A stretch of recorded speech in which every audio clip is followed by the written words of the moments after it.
Broadside. He's a writer, and he's a good friend of Camp Constitutions, and he's going to give a little talk about the Boston Broadside, Massachusetts' only conservative newspaper. Yes!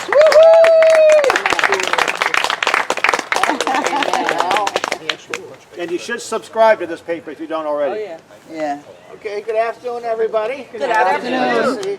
I think some of you here have already seen the Broadside. We started this about 8 years ago. Lonnie Brennan is the publisher, and I'm the senior political reporter. And basically, the two of us really run the paper. And it's a monthly conservative paper.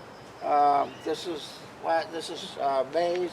It's 36 pages, and it's mainly Massachusetts politics, but it also has national writers. Pat Buchanan, Star Parker, and some others are in here.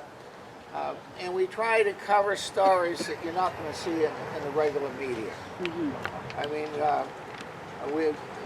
I just spent the last couple of days helping to put to bed the June issue. John has a story in it, John Hugo, about his group. And so we have a lot of local writers. I talk about what's going on at the State House. I have a long-running column on amendments to the budget and how they really abuse the process. For those of you who don't get the paper, when the budget comes up, the Massachusetts budget, any idea how many amendments presented to it? Shout out some numbers. If you haven't read my column on it, any idea every year how many amendments are proposed to the budget? 100. 1,000. 100. 85. It's over 1,000. In the House, and I have a long-running story on fiscal year 2020. The House proposed over 1,200 amendments, and the Senate proposed over 1,100 amendments. And that's just to the budget. And would you believe it that in about 2 days in session, the House and the Senate can vote on all those? Wow. And they do it by combining them. If the amendments are about housing, they're about taxes, if they're about veterans issues, they bundle them.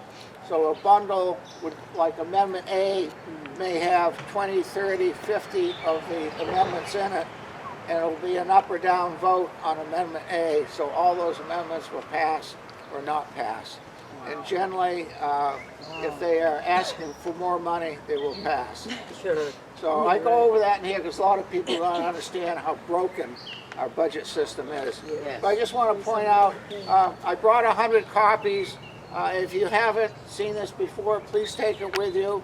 And if you are a subscriber, have seen it, I got a lot here. Take a handful of them with you when you go home and pass them out to friends and family so we can spread the word on New England's largest conservative paper. I just want to point out one other column I started. If I can find it. I should have looked it up beforehand. Usually. Here we go. Everybody thinks things are tough now. So in the May issue, I started a column on what life was like 80 years ago in the country. And in May of 1941. And of course, we were not at war, because that started in December 1941. So this was leading up to December, and what life was like in the U.S. and what the war was like over in Europe, with the Germans. And you can see how many people were being killed on a daily basis. And just so much different. We hear about, 3 people killed in Afghanistan today, or a couple of people killed in Iraq or whatever. Thousands being killed.